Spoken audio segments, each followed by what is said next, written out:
जगत में तो चाहते हैं रंग कई, रंगती है श्याम रंग में, रंगती है श्याम रंग में किस्मत कभी कभी, खुलती है बड़े भाग्य से किस्मत कभी कभी। निर्दोष कालम ने तेरे आज कुछ लिखा,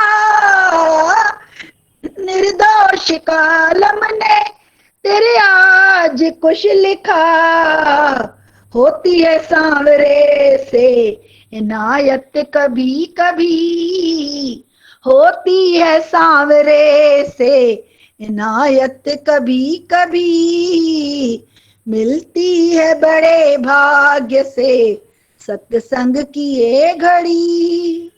बहुत अच्छा। हरिओम। दीदी नहीं आ रही आवाज? अभी आ रही है, वो बना के गई भावना, कोई मिस्टेक हो गई थी। अच्छा, थैंक यू दीदी, वेलकम। हाँ, आपका मेरी आवाज ठीक है ना आपको? हाँ एकदम बढ़िया है। चलो अभी पढ़ रही हूँ कल से आगे। हाँ जी, हरिओम। सभी काम काज से निवृत्त होने के बाद भक्ति करना तो मर्यादा भक्ति है। सुबोधनी में महाप्रभु ने गोपियों को प्रेम सन्यासिनी कहा।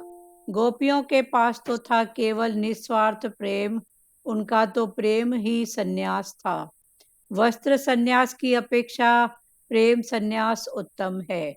कृष्ण प्रेम में हृदय पिघलने पर सन्यास हो पाता है और तभी वह उजागर होता है।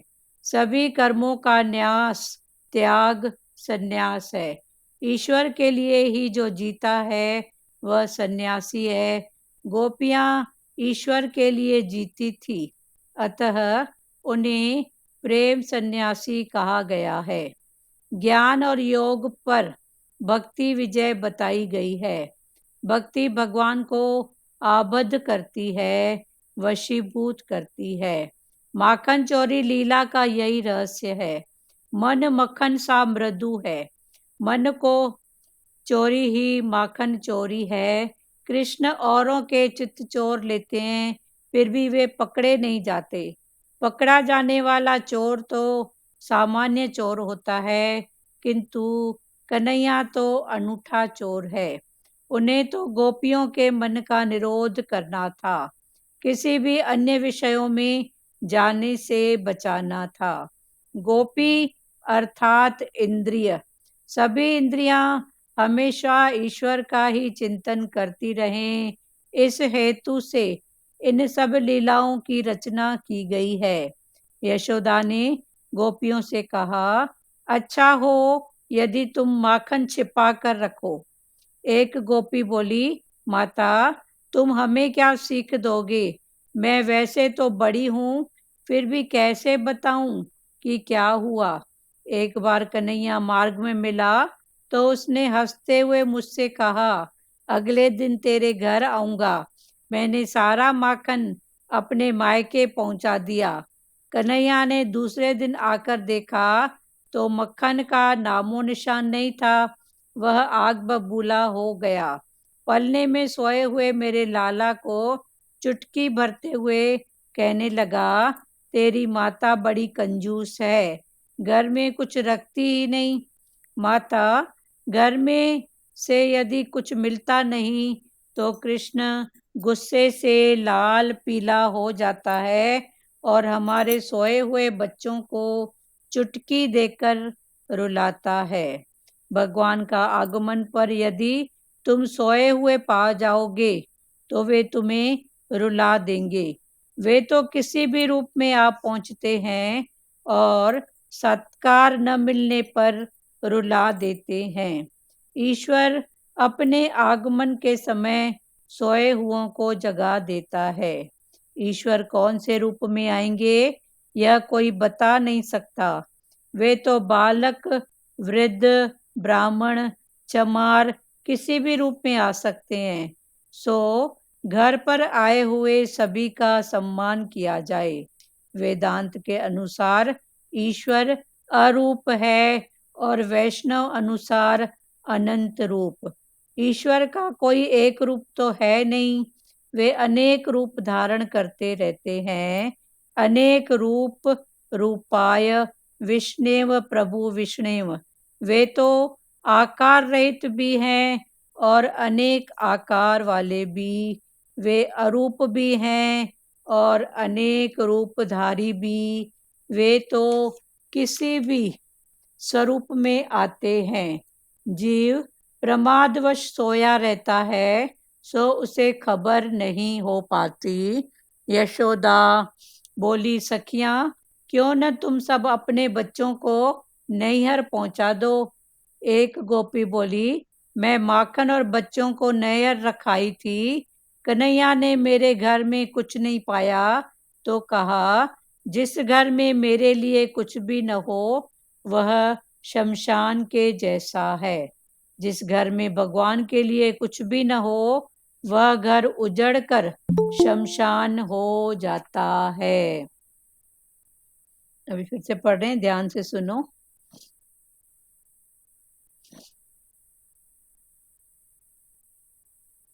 कृष्ण कथा में, कृष्ण लीला में जो व्यक्ति गोपियों की भांति तन्मय हो जाता है वह मुक्त हो जाता है। भगवान की कथा में जो मुक्त तन्मय हो जाता है भगवान के भाव में, तन मन एक रस, कल खुला था ना कि तन मन एक रस सिमरन कहिए सोए।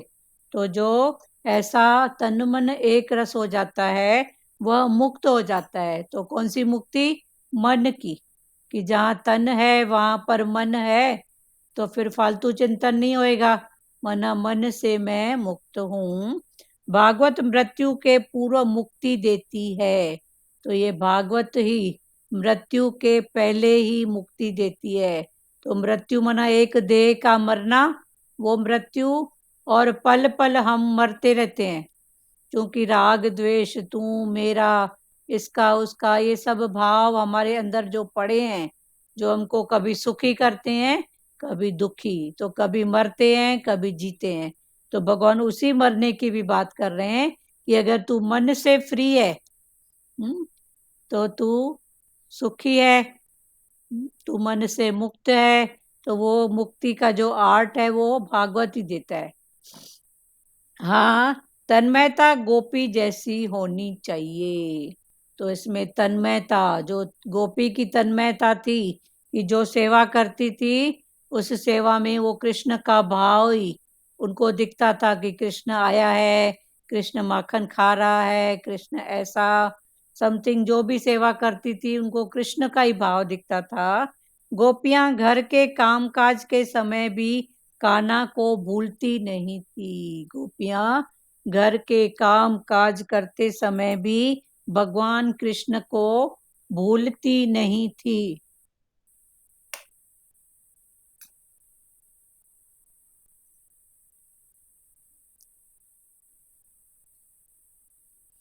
भक्ति मार्ग में व्यवहार और परमार्थ अलग नहीं है, एक ही है। तो भक्ति मार्ग में व्यवहार और परमार्थ अलग नहीं है। मना व्यवहार में भाव है भगवान का, तो वो व्यवहार न होता है, वो होता है परमार्थ। तो भक्ति में व्यवहार और परमार्थ अलग नहीं है, एक ही है। प्रत्येक कार्य में प्रभु का संधान ही पुष्टि भक्ति है। प्रत्येक कार्य में प्रभु का साथ में महसूस करना, वो मेरे पास है, वो मेरे साथ है, वो मेरे अंदर है। जब ऐसा भाव पक्का होता है तो ये ही है पुष्टि भक्ति। प्रत्येक कार्य को, व्यवहार को प्रभु में मानना ही भक्ति है। प्रत्येक कार्य को, व्यवहार को प्रभु में मानना ही यही भक्ति है। गोपियां ही इस भक्ति मार्ग की आद्य आचार्या है।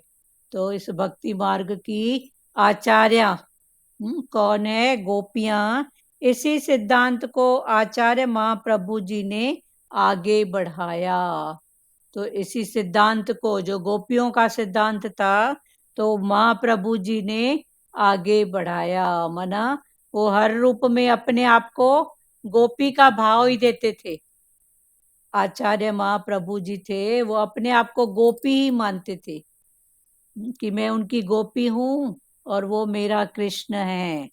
तो महाप्रभु आचार्य, फिर उनका हाव भाव, उनका चाल भी ऐसा ही हो जाता था कि जैसे लड़कियों की चाल होती है ना, गोपियों की, क्योंकि वो उसी भाव में रहते थे तो वो कृष्ण को ही याद करते थे और अपने आप को गोपी समझते थे।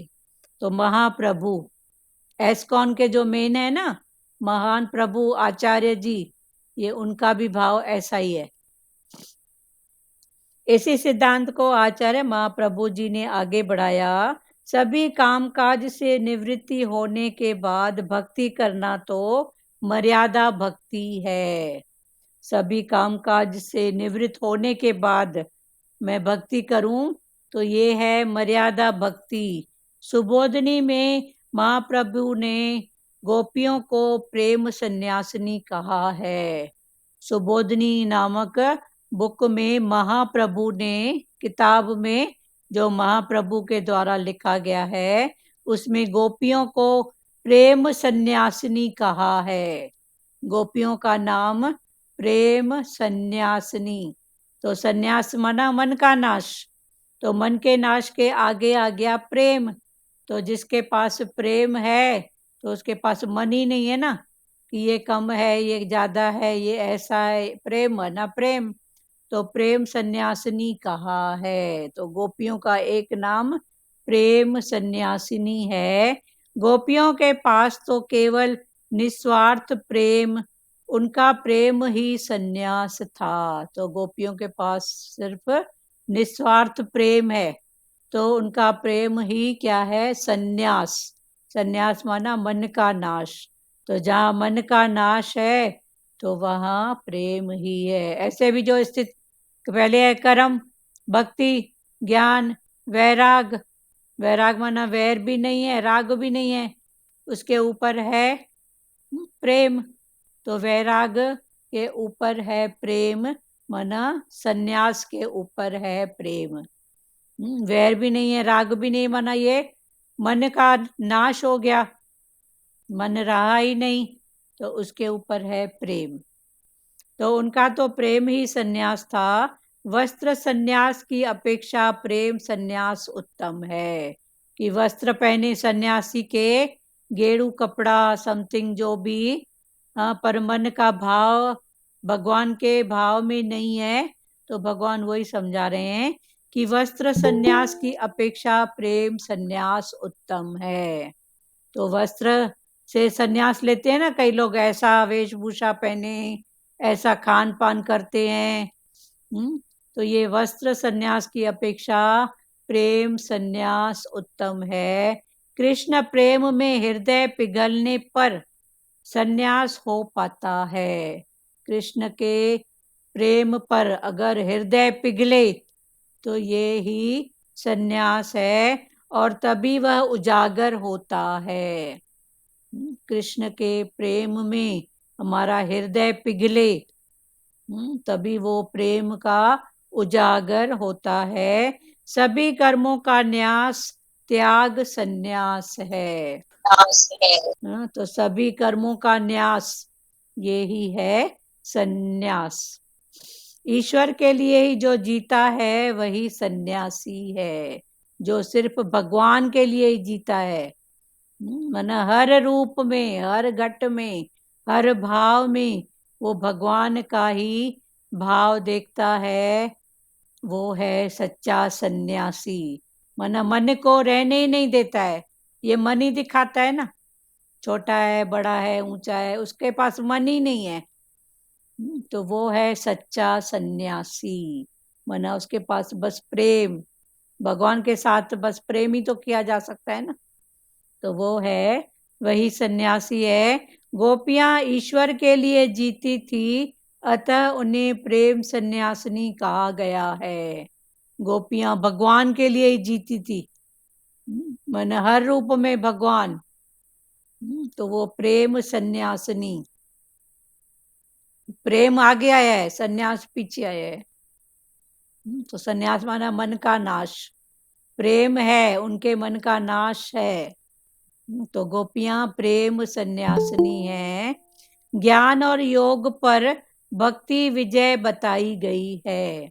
ज्ञान और योग पर भक्ति विजय बताई गई है। भक्ति भगवान को आबद्ध करती है। भक्ति भगवान को आबद्ध, मजबूर करती है। भक्ति आबद्ध करती है, वशीभूत करती है। एक तो मजबूर, भगवान भी मजबूर हो जाते हैं। कल जैसे भाव खुला था ना कि एक बार बस उसको अपने हृदय में अंदर बिठा लो एक बार, तो भगवान कितनी भी ताकत लगाए वहां से निकल नहीं सकते। तो ये दूसरे भाव में उसी भाव को बोला गया है कि ज्ञान और योग पर भक्ति विजय बताई गई है। भक्ति भगवान को आबद्ध करती है, वशीभूत करती है। माखन चोरी लीला का यही रहस्य है। भगवान मक्खन की चोरी करते थे, तो मक्खन की चोरी फिर वो लीला है, क्योंकि भगवान अपने लिए नहीं, मैं मेरे के लिए नहीं, तू तेरे सर्व के लिए करते थे। तो ये भी एक रहस्य की बात है। माखन लीला यह रहस्य है। मन माखन सा मृदु है। अभी माखन की मीनिंग समझो। तो भगवान ने बोला मन, हमारा मन कैसा हो, माखन सा मृदु। माखन कितना कोमल होता है, कितना चिकना होता है। मुंह में डालो नहीं कि सीधा पेट में। तो भगवान वही बोल रहे हैं, माखन लीला चोरी का यही रहस्य है। मन माखन सा मृदु है। हमारा मन भी माखन सा मृदु होए। मन की चोरी ही माखन चोरी है। तो भगवान हमारा मन ही चुरा लेता है। तो मन चुराना माना माखन की चोरी। स्थूल रूप में माखन की चोरी वो जो दूध दही माखन, और ज्ञान के रूप में माखन चोरी माना मन की चोरी। भगवान हमारा मन ही चुरा लेता है। कृष्ण औरों के चित्त चोर लेते हैं। कृष्ण भगवान औरों का चित्त ही चुरा लेते हैं, इसका चित्त ही नहीं रहे। तो चित्त कैसे बना? मन, मन के ऊपर बुद्धि, फिर मन बुद्धि की लड़ाई। तो ये मन और बुद्धि बचा ही नहीं, तो भगवान सब चोरी कर लेते हैं। कृष्ण औरों के चित्त चोर लेते हैं, फिर भी वे पकड़े नहीं जाते। फिर भी उनको कोई पकड़ नहीं सकता कि अभी देखो कैसे भगवान ने हमारा मन मोह लिया, पकड़ के दिखाओ उसको। पर कैसे टाइम नहीं होता है कि मैसेज के ऊपर मैसेज चालू हो जाता है, अभी तक लिंक नहीं आई है, ऐसा नहीं। अरे इंटरनेट का थोड़ा प्रॉब्लम है, बन रहा है, 2 मिनट वेट करो। तो ये भगवान ने हमारा दिल मन चुरा लिया है ना। पकड़ा जाने वाला चोर तो सामान्य चोर होता है। जो पकड़ा जाता है वो सामान्य चोर होता है, किंतु कन्हैया तो अनूठा चोर है। चोरी भी करता है, दिखता भी नहीं है। तो ये कन्हैया क्या है? अनूठा, अनूठा चोर है। उन्हें तो गोपियों के मन का निरोध करना था। तो कन्हैया को गोपियों के मन का निरोध, माना मन इधर उधर न भटके, बस भगवान में ही रहे, ये है मन का निरोध। तो कन्हैया गोपियों के मन का निरोध करना था, किसी भी अन्य विषयों में जाने से बचाना था। मन किसी दूसरे विषय में, फालतू पर चिंतन में, तू माँ के भेद में जाए ही नहीं। दीदी विरोध माना एकागर, निरोध, निरोध माना एकागर। हाँ, निरोध माना कहीं जाना नहीं। एकागर, हाँ, एकाग्र, मन एकाग्र, पकड़ के अपने में लाना। अच्छा। मन का निरोध माना इधर उधर जो मन दौड़ता है ना, तो उसका निरोध करता है। माना इधर उधर से पकड़ के फिर कृष्ण में, फिर कृष्ण में। तो कृष्ण को गोपियों का यही करना था, तो ये है मन का निरोध। अच्छा निरोध माने मन को सत्ता न देना, हाँ, सत्ता नहीं देना। निरोध माने सत्ता न देना। निरोध माना मना सत्ता न मन देना, मन को सत्ता न देना। भगवान में लगाना मन को हाँ हाँ, फालतू मन को बातें, हाँ, फालतू बातों में सत्ता न दे के भगवान की बात, या उसको उस रूप में भी भगवान का दर्शन कराना, ये वही है मन। भगवान बोलते हैं ना, मेरे को दे दो, हाँ अपना मन मुझे दे दो, भगवान को हाँ वही चाहिए ना मन। हाँ, तो वो दे दो मतलब क्या, मतलब हर रूप में तू मेरे को ही देख। देखो हाँ हाँ, राग द्वेष हर न रूप कर। में मेरे हाँ, भगवान को ही देख। हम्म, तो ये है मन का निरोध। अच्छा या मन को सत्ता नहीं देना, तो मन क्या दिखाता है, राग द्वेष, तेरा मेरा तू माँ, कितनी बातें मन बताता है ना। तो उसको सत्ता नहीं देना बस। उन्हें तो गोपियों के मन का निरोध करना था, भगवान जी को गोपियों के मन का निरोध करना था, किसी भी अन्य विषयों में जाने से बचाना था।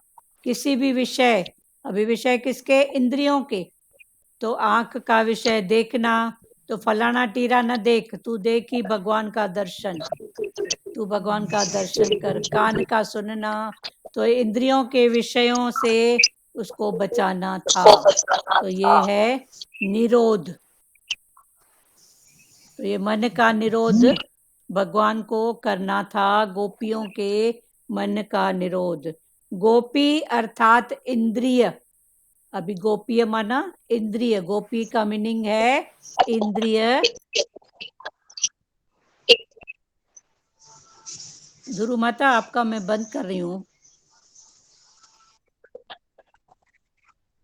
सभी इंद्रियां हमेशा ईश्वर ही का चिंतन करती रहें, इसी हेतु से सब लीलाओं की रचना की गई है। ये जो हमारी इंद्रियां हैं, सभी इंद्रियां बस भगवान का ही चिंतन करें, इसी के हेतु ही भगवान ने ऐसी ऐसी लीला की है। मक्खन की चोरी की है, मटकी भी फोड़ी है, ग्वाल बालों के संग खेले हैं। तो भगवान की लीला का इंटेंशन यही है। सभी इंद्रियां हमेशा ईश्वर का चिंतन करती रहे, इस उद्देश्य से ही इन सब लीलाओं की रचना की गई है। यशोदा जी ने गोपियों से कहा, अच्छा हो यदि तुम माखन छिपा कर रखो। तो गोपियां जो शिकायत लेके आई थी यशोदा के पास, तो माता जी कह रही हैं, अपनी गोपियों को सलाह दे रही है कि इससे अच्छा तो तुम अपना माखन छिपा के रखो। तो एक गोपी बोली, माता तुम हमें क्या सीख दोगी, तुम हमको क्या सिखा रही हो, ये सब हम कर चुके हैं। पर फिर भी कन्हैया तो सियाणों में सियाणा है। तुम हमें क्या सीख दोगे, मैं वैसे तो बड़ी हूं, फिर भी कैसे बताऊं कि क्या हुआ था। एक बार कन्हैया मार्ग में मिला, तो उसने हंसते हुए मुझसे कहा, एक बार रास्ते में मेरे को कन्हैया मिला और उसने हंसते हुए कहा, अगले दिन तेरे घर आऊंगा, कल मैं तेरे घर आऊंगा माखन की चोरी करने।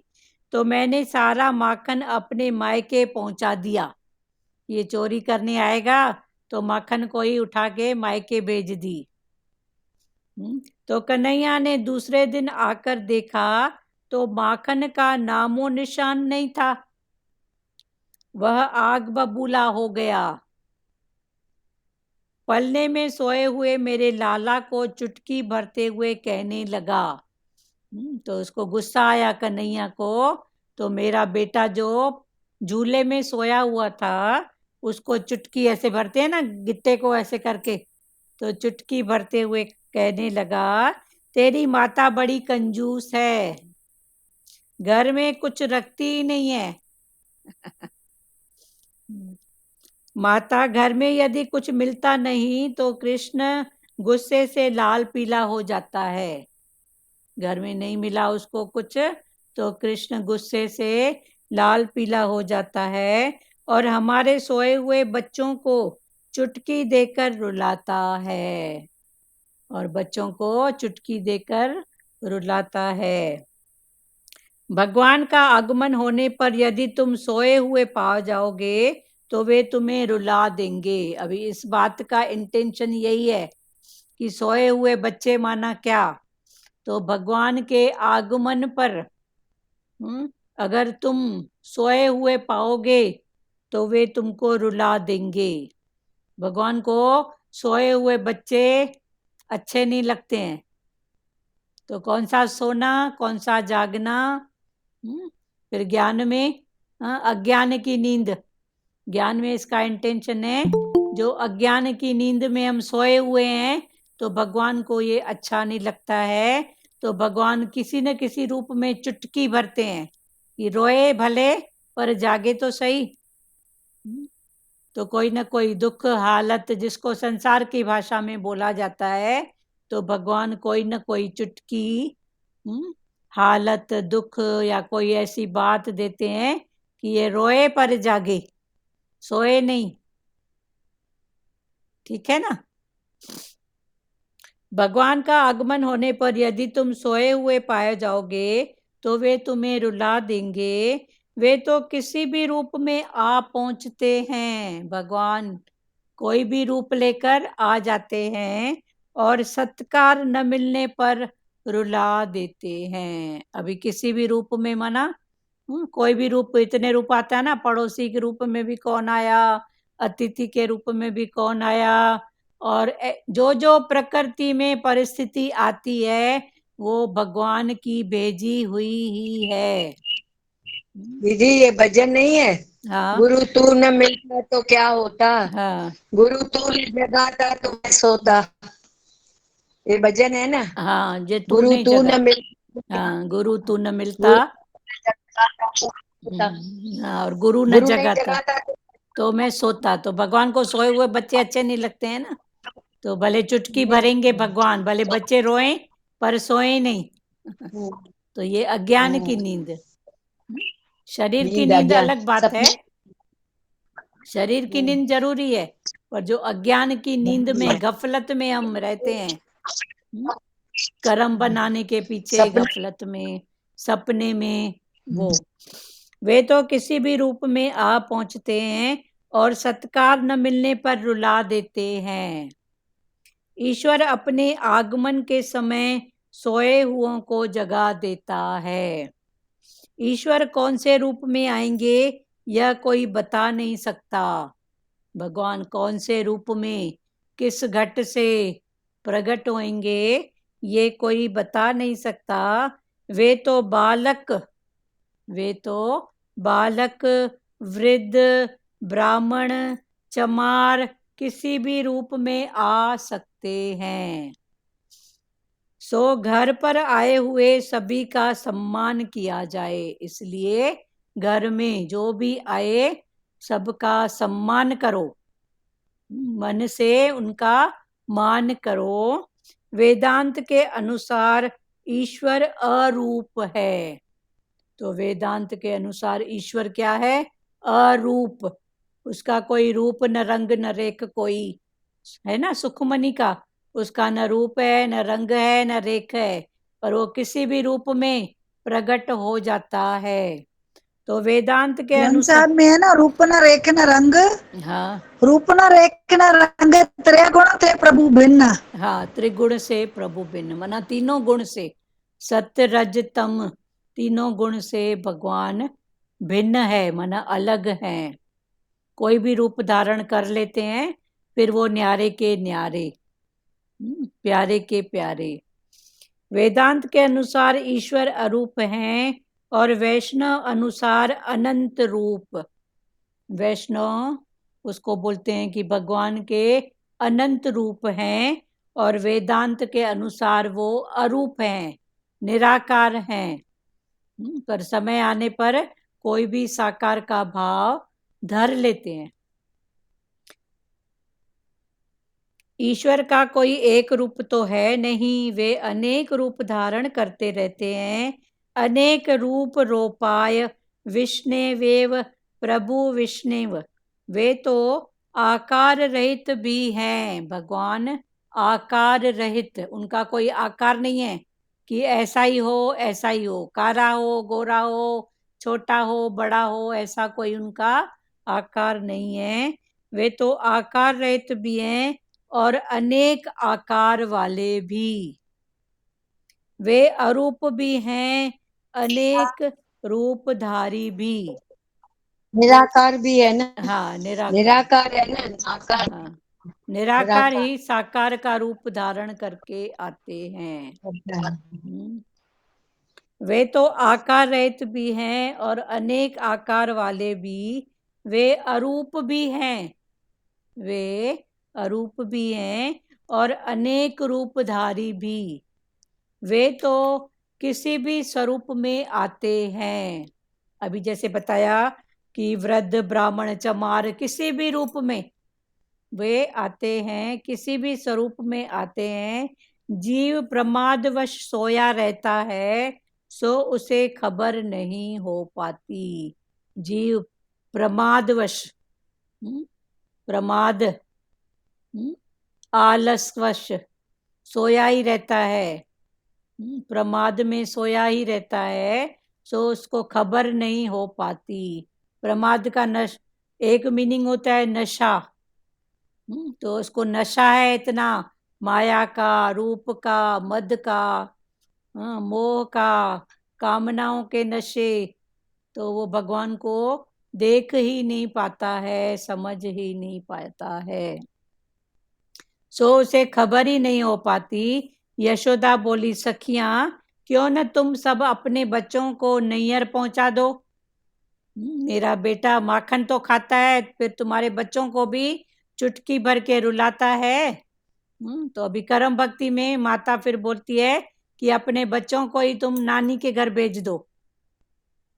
तो कन्हैया किसी को छेड़ेगा ही नहीं, खुद ही चुप करके बैठेगा। तो क्यों न तुम सब अपने बच्चों को नैहर पहुंचा दो। नैहर पैके को बोलते हैं, मायके सिंधी में बोलते हैं पेके। तो मायके भेज दो, मना नानी के घर भेज दो, पहुंचा दो। तो एक गोपी बोली, मैं माखन और बच्चों को नैहर रखाई थी। मैंने ऐसा ही किया था कि मैं माखन को और बच्चों को नैहर रखाई थी। कन्हैया ने मेरे घर में कुछ नहीं पाया। जब कन्हैया आया तो उसने कुछ भी नहीं पाया।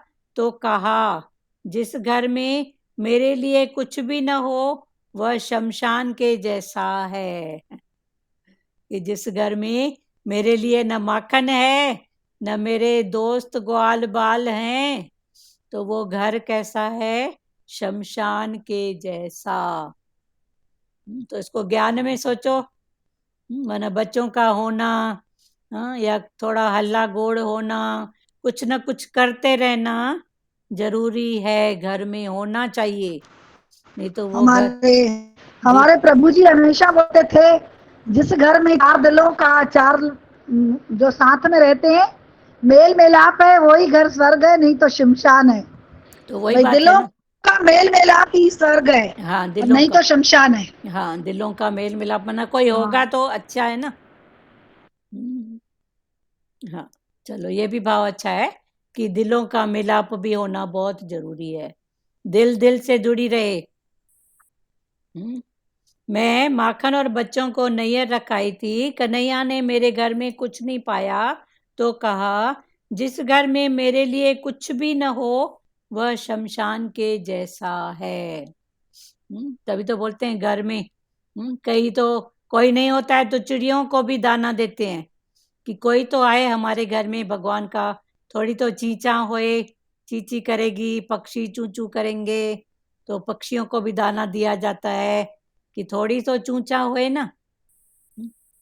तो मना इतना जरूरी है घर में कुछ भी होना। जिस घर में मेरे लिए कुछ भी न हो वह शमशान के जैसा है। जिस घर में भगवान के लिए कुछ भी न हो वह घर उजड़ कर शमशान हो जाता है। मौज मजे में संपत्ति का अपव्यय करने वाला राक्षस ही तो है। मौज मजे में मैं खाऊं, मैं पीऊं, मैं मेरे वाले बस तो भगवान ने बोला वो राक्षस है, माना उसकी वृत्ति मैं मेरे की है, तो वो है राक्षस। जब कन्हैया को घर में कुछ नहीं मिला तो उसने मित्रों से कहा यह घर शमशान जैसा ही है। तो एक गोपी ने बताया कि मैं माखन भी और अपने बच्चे को भी मैके में छोड़ के आई। तो भगवान ने बोला कि वो घर है शमशान।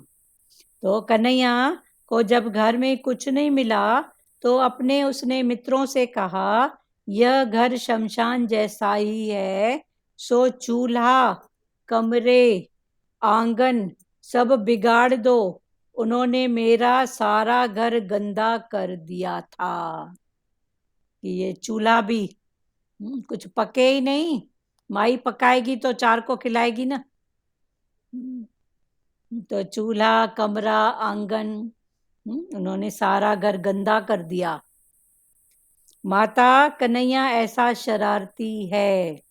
तो गोपी यशोदा माता को बता रही है कन्हैया की शरारतें कि माता तेरा कन्हैया ऐसा शरारती है। यशोदा ने कहा तुम कह रही हो लाला शरारती है, किंतु वह तो मुझसे कहता है कि उसने तो कुछ भी किया नहीं है।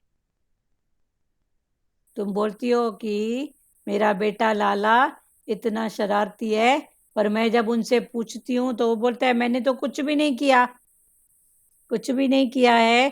तुम उसे रंगे हाथ पकड़ लाओगे तभी मैं मानूंगी कि वे चोरी करता है, और तभी मैं उसे सजा दूंगी। तब यशोदा माता ने बोला कि जब वो चोरी करे तो रंगे हाथ उसको पकड़ के मेरे पास लेकर आओ, तभी मैं तुम्हारी बात भी मानूंगी कि तुम सच कह रही हो, और मैं कन्हैया को सजा भी दूंगी। प्रभावती नाम की एक गोपी ने कहा। तो एक गोपी थी, उसका नाम था प्रभावती। तो उसने कहा इसमें क्या बड़ी बात है, मैं ही उसे रंगे हाथ पकड़ लाऊंगी। कन्हैया जब मेरे घर आएगा ना तो माखन खाएगा, चोरी करेगा, तो मैं माखन सहित ही तेरे घर में पकड़ के ले आऊंगी रंगे हाथ। वह गोपी कुछ अभिमानी थी, उसको कुछ अहंकार भी था कि मैं ऐसा कर सकती हूँ, मैं कन्हैया को पकड़ सकती हूँ। तो वो कुछ अभिमानी थी। कन्हैया ने तय किया कि आज हम प्रभावती के घर जाएंगे, और कन्हैया ने भी पक्का किया कि आज मैं उसके घर जाऊंगा, प्रभावती के घर। प्रभावती छिपकर बैठी थी। तो प्रभावती चुपके से कोंटे में छिपकर बैठी थी कि कन्हैया आए तो मैं उसको रंगे हाथ पकड़ूं। तो छिपकर बैठी थी। धीरे धीरे सभी बालक घर में दाखिल हो गए। अभी सब एक एक करके सब ग्वाल बाल दाखिल हो गए और कफलम कफलम बोलने लगे। कन्हैया ने छीके से माखन उतारकर स्वयं खाया, मित्रों को खिलाया और वानरों को भी दावत दी। तो कफलम कफलम करके पहले आ गया था ना कि जो चोरी पहली बार जिस ऋषि ने किया था उसका नाम था कफलम। तो कफलम कफलम करते हुए भगवान चोरी करते थे तो वो पकड़े नहीं जाते थे।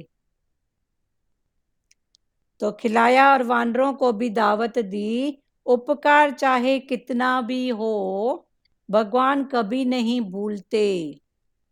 भगवान कभी भी उपकार नहीं भूलते। भगवान के लिए जो भी कर्म किया जाए उपकार, वो भगवान कभी भूलते नहीं हैं।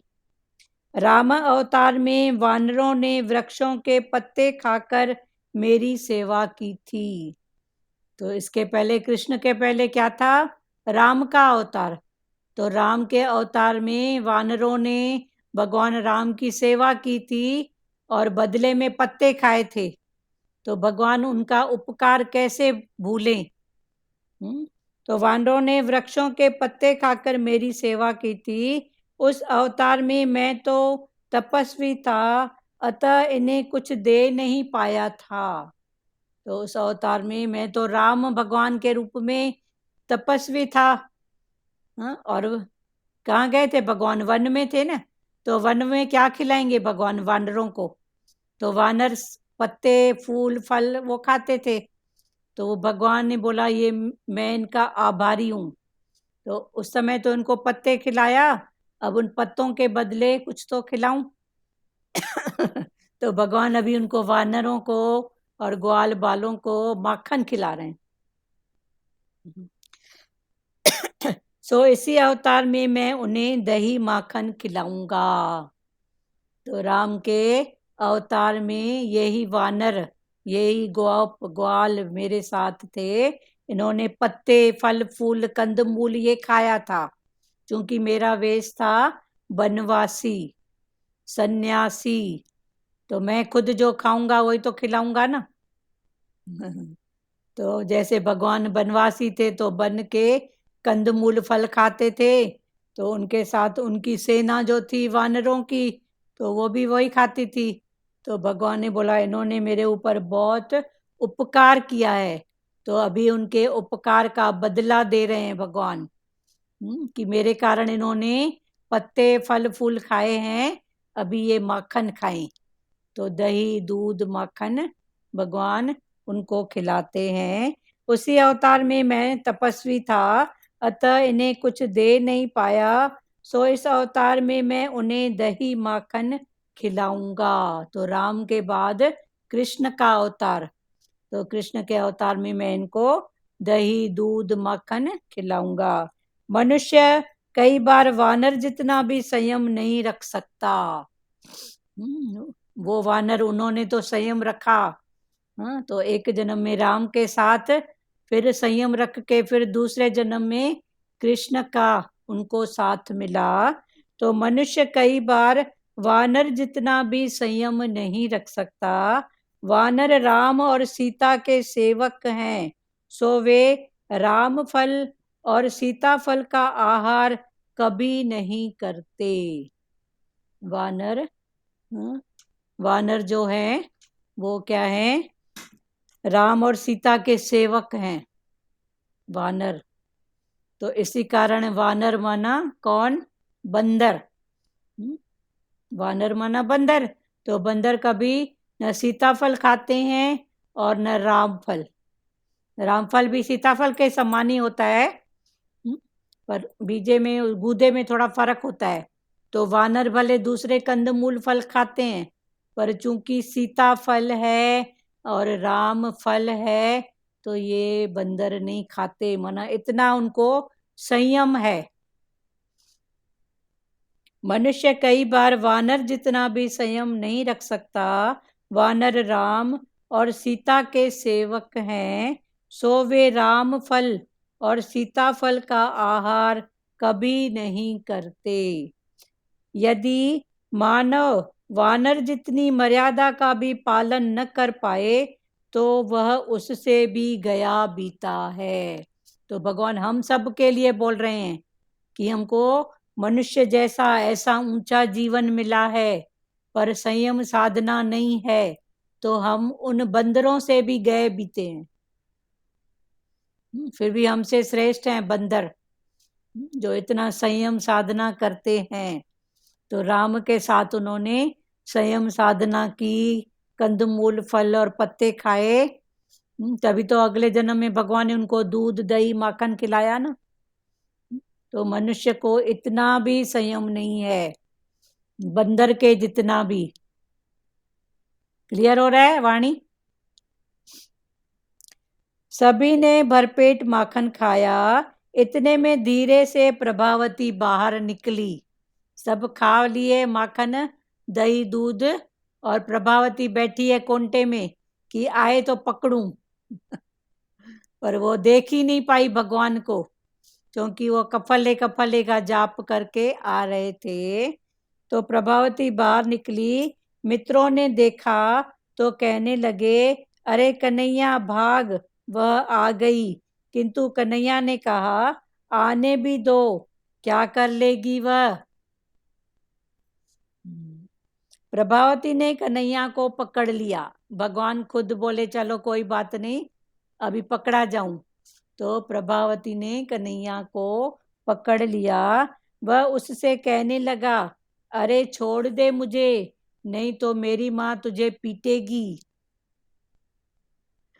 मुझे न छोड़ेगी तो तुम अपने ससुर की कसम, तुम्हें अपने पति की कसम। तो भगवान उसको, प्रभावती को बोलने लगे कि मेरे को छोड़ दे।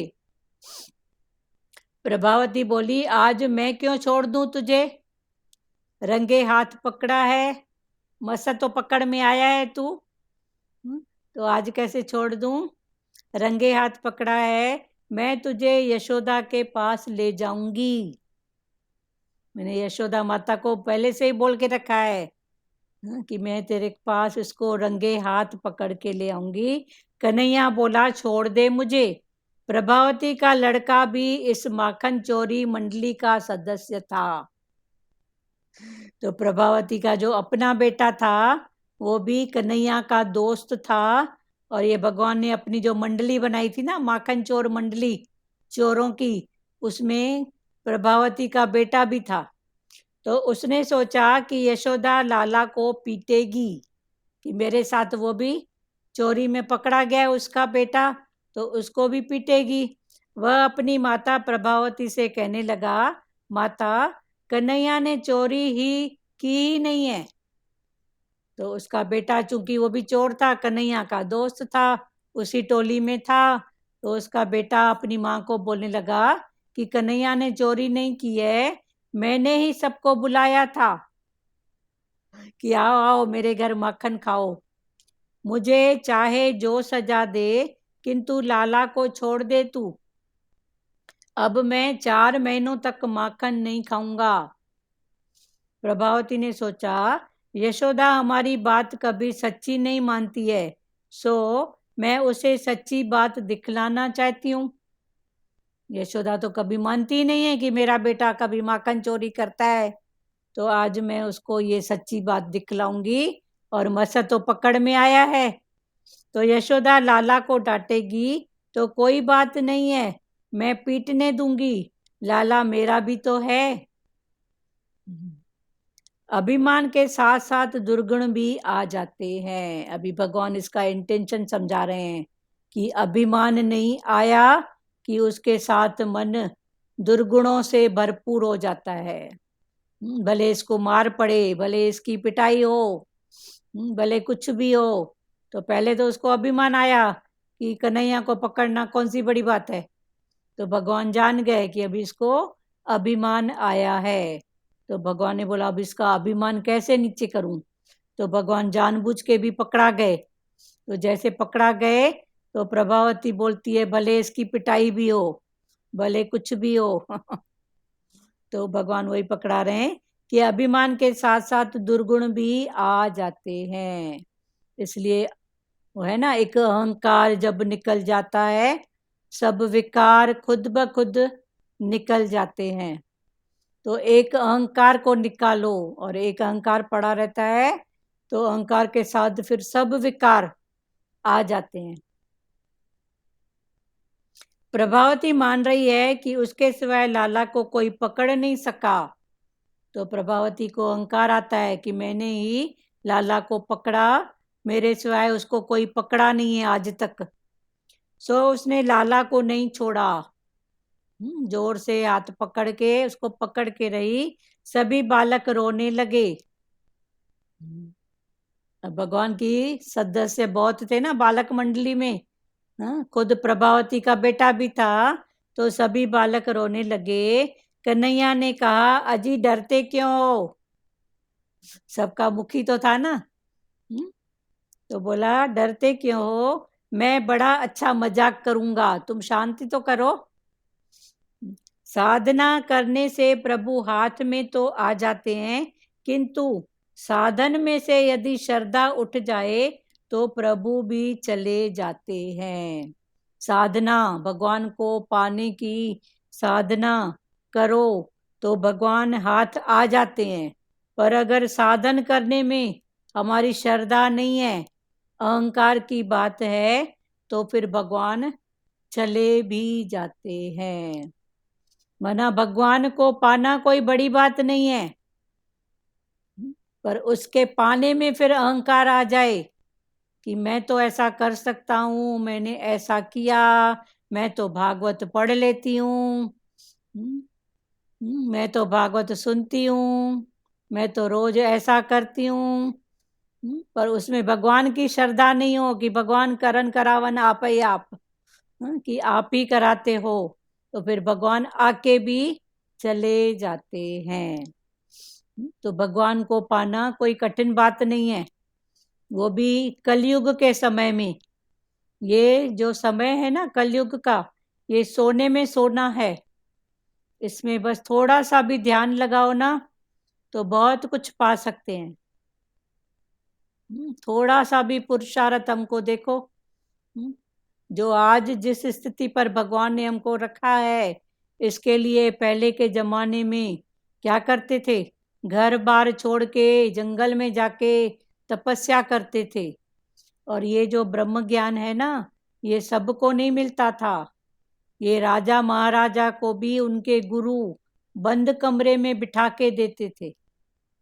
पर ये समय की बात है कि देखो कितना सरल करके, और हमारे गुरु तो हर बात का मक्खन निकाल के हमको मुंह में डालते हैं। तो और क्या चाहिए? पर मक्खन खाने के बाद अहंकार आ जाए कि मैं ऐसा, तो फिर भगवान चले भी जाते हैं। ठीक है, साधना करने से प्रभु हाथ में तो आ जाते हैं, किंतु साधन में यदि श्रद्धा उठ जाए तो प्रभु चले भी जाते हैं। प्रभावती लाला को पकड़कर चली जा रही थी, सो मार्ग में एक वृद्ध आ रहे थे। तो प्रभावती मार्ग में पकड़ के जा रही थी लाला का हाथ, तो सामने से एक बुढ़ा कोई आ रहा था। उसको देखकर प्रभावती ने घूंघट खींच लिया। पहले जमाने में घूंघट करते थे ना, तो कोई सामने से वृद्ध आया तो माता ने जैसे ही घूंघट खींच लिया, कन्हैया ने प्रभावती से कहा, उसके इस हाथ में दर्द हो रहा है। भाई ये हाथ आप बहुत देर से पकड़े हो तो इधर दर्द हो रहा है, सो दूसरा हाथ पकड़ेगी तो अच्छा होगा। तो प्रभावती हाथ बदलने गई तो कन्हैया ने इशारे से अपने मित्र को पास बुलाकर उसका हाथ पकड़वा दिया। तो कन्हैया ने इशारे से अपने दोस्त का हाथ उसको बुलाया और अपने को छोड़ दिया, अपना अपने को छुड़ा दिया, अपना छुड़ा के अपने को उसको छुड़ा दिया। तो यही तो उसकी लीला है ना। लीला। सामने से वृद्ध आया तो बोली बुढ़ा है तो घूंघट तो निकालूं, हाँ, सिर पर पल्लू तो रखूं। पहले तो जा रही थी अहंकार में।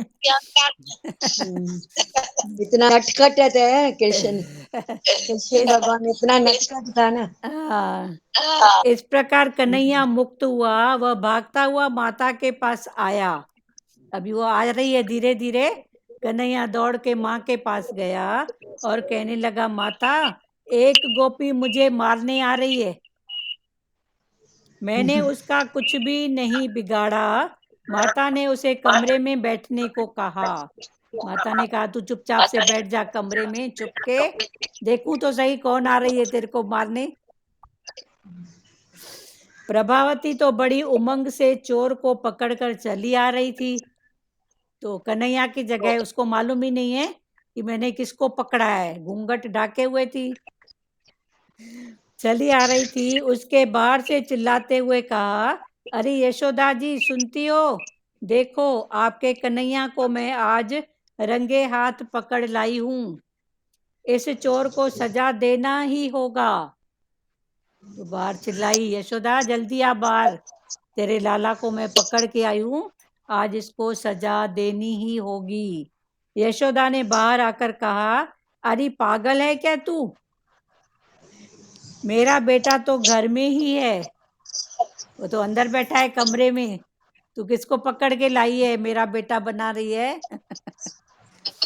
यह किसको पकड़ लाई है तू, ईश्वर को खोजना है तो अपने अंदर ही खोजो। अभी भगवान को जो अंदर छुपा के रखी थी, तो इसका इंटेंशन भगवान समझा रहे हैं कि भगवान को अगर खोजना है तो बाहर नहीं पर अपने अंदर ही खोजो। ईश्वर को खोजना है तो अपने अंदर ही खोजो, उसे जो बाहर खोजता है वह दुखी होता है। जो भगवान को बाहर खोजेगा ना, वो दुखी होता है। वो है ना, बाहर देखे सो भरम भोले। है तो अंदर ही है तो मेरे पास है तो मेरे साथ है।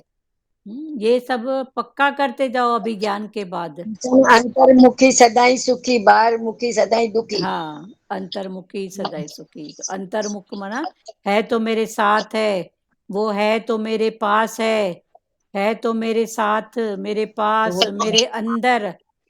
वही है। तो ऐसा भाव ज्ञान में निश्चय रोज करते जाओ। तो ईश्वर को खोजना है तो अपने अंदर ही खोजो। उसे जो बाहर खोजता है वह दुखी होता है। भगवान को जो बाहर खोजता है वह दुखी होता है। इंद्रिय रूपी गोपी कहती है ईश्वर बाहर है। तो इंद्रिय रूपी जो गोपी है, हमारी इंद्रियां जो बाहर मुक्ता में हैं, वो कहती हैं कि ईश्वर बाहर है। माना इंद्रियां तो बाहर का रस ही दिखाएंगी, फलाना है, टीरा है, ऐसा है, ऐसा है, ऐसा करती है, ऐसा करती है। तो ये कौन दिखाती है? इंद्रिय। तो इंद्रिय रूपी गोपी कहती है ईश्वर बाहर है, परमानंद भी बाहर ही है। तो यशोदा निष्काम बुद्धि ईश्वरानंद को घर रूपी हृदय में ही निहारती है। तो यशोदा माता किसकी प्रतीक है? निष्काम बुद्धि की। तो निष्काम बुद्धि रूपी यशोदा, निष्काम बुद्धि ईश्वरानंद को घर रूपी हृदय में ही निहारती है। जैसे यशोदा माता कृष्ण को अंदर बता रही थी कि वो तो अंदर है, बाहर थोड़ी है। पर जो ये गोपी रूपी इंद्रियां जो बाहर मुक्ता में थी, उनको लग रहा है कि कृष्ण बाहर है, माना बाहर के रस, और यशोदा है अंदर की बात। इंद्रियां ईश्वर आनंद को बाहर ढूंढती है, अतः पा नहीं सकती। निष्काम बुद्धि ईश्वर को हृदय के भीतर ढूंढती है। तो जो निष्काम बुद्धि है वो भगवान को अंदर ढूंढती है, अतः शीघ्र ही पा जाती है। तो अंदर ढूंढती है, अतः वो भगवान को जल्दी पा लेती है। जो जीव आनंद को संसारिक विषयों में खोजता रहता है, अब ये पूरी कहानी का सार है। क्या है? कि जो भी जीव आनंद को संसारिक विषयों में खोजता रहता है कि इधर आनंद है, उधर आनंद है, ये खा लूं तो आनंद है, तो आनंद उधर नहीं है। जैसे बोलते हैं ना, जो घर में सुखी नहीं है तो बाहर कहाँ भी जाओ। बोलते हैं ना, घर गुरु जो दर। तो जो अपने घर में सुखी नहीं है, जिसको अपने अंदर आनंद नहीं है, तो बाहर कहीं भी उसको कुछ भी नहीं मिलने वाला है। जो जीव आनंद को संसारिक विषयों में खोजता रहता है, उसकी दशा उस प्रभावती की जैसी है। उस सब उसकी खिल्ली उड़ाते हैं। जैसे प्रभावती माता की सब खिल्ली उड़ा रहे थे ना,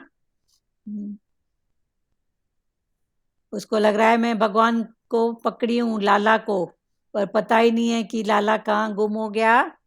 वो अंदर चला गया और वो बाहर किसी प्यारे को पकड़ के रखी है। ठीक है ना? इंद्रियां ईश्वर आनंद को बाहर ढूंढती है, अतः पा नहीं सकती। निष्काम बुद्धि ईश्वर को हृदय के भीतर ढूंढती है, अतः शीघ्र ही पा जाती है। जो जीव आनंद को संसारिक विषयों में खोजता रहता है, उसकी दशा उस प्रभावती की जैसी होती है। सब उसकी खिल्ली उड़ाते हैं। जो बाहर खोजता है आनंद को, भटकता है, इधर इधर सुख है, इधर सुख है, इधर सुख है, अपने अंदर नहीं है तो कहीं भी सुख नहीं है। तो लोग उसकी हंसी उड़ाते हैं ना कि कितना भटक रहा है, कहाँ कहाँ भटक रहा है। ठीक है, टाइम हो रहा है, बात करो जिसको करना है। कल इस कहानी को और आगे पढ़ाएंगे ज्ञान के भाव में। खोलो प्यारों, टाइम हो गया। वैसे लेट भी चालू हुआ था, आज इंटरनेट का प्रॉब्लम था थोड़ा। हाँ, एक एक वचन जल्दी बोलो शॉर्ट में।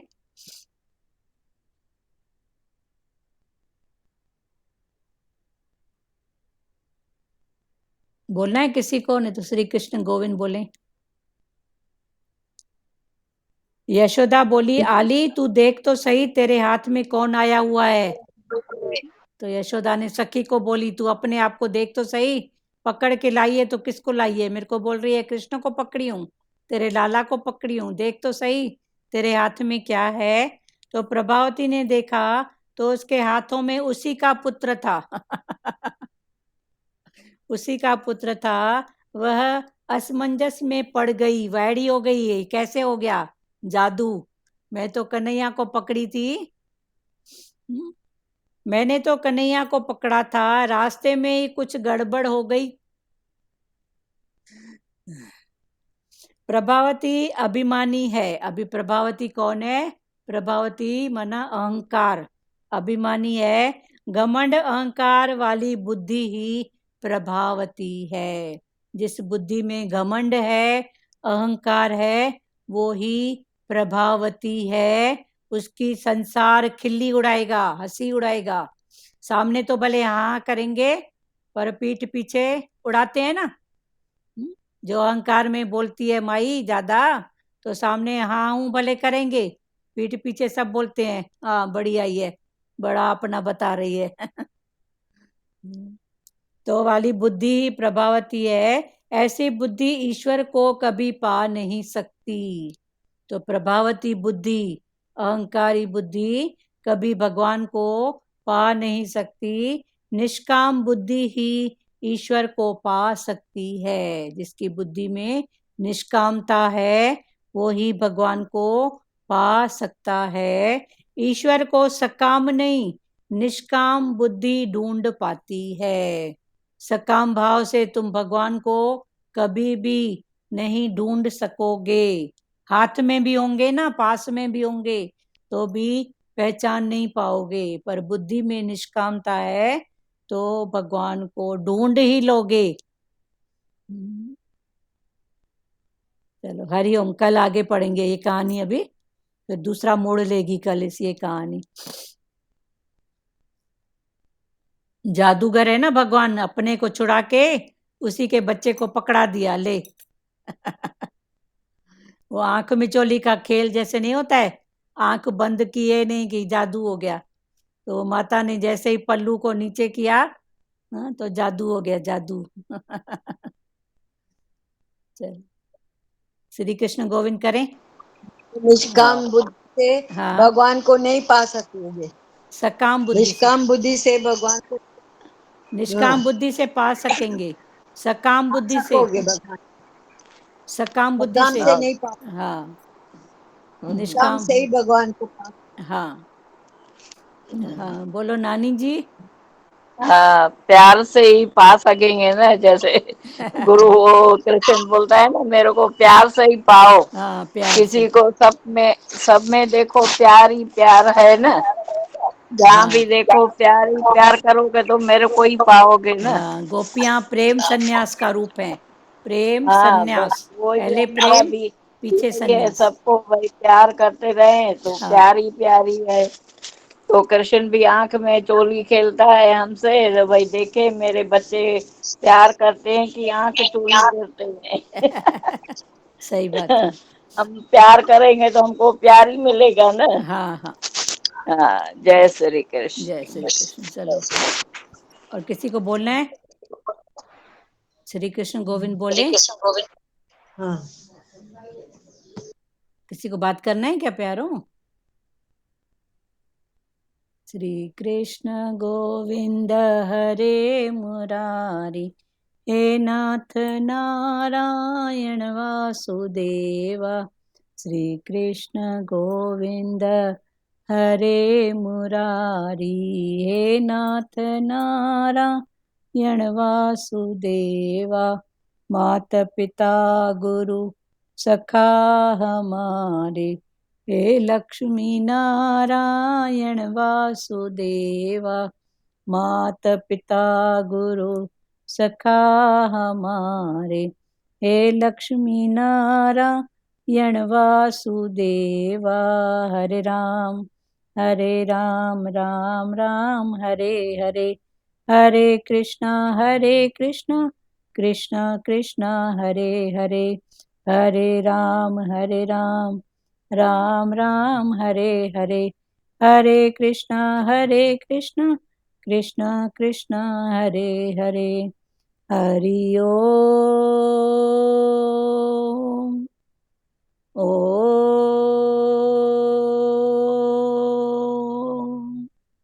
ओम शिवोम।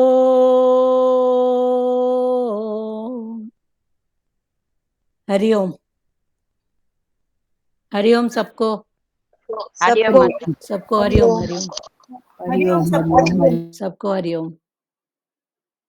बंद करूं?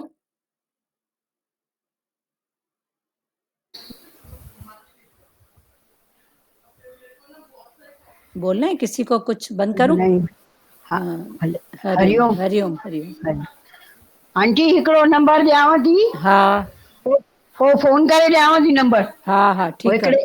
हिकिड़ी प्यारी हिते जुड़े थी। हा ठीकु आहे, सुठी ॻाल्हि आहे, बढ़िया, सुठो हा चलो, हा ठीकु आहे, हरिओम। हा हरिओम हरि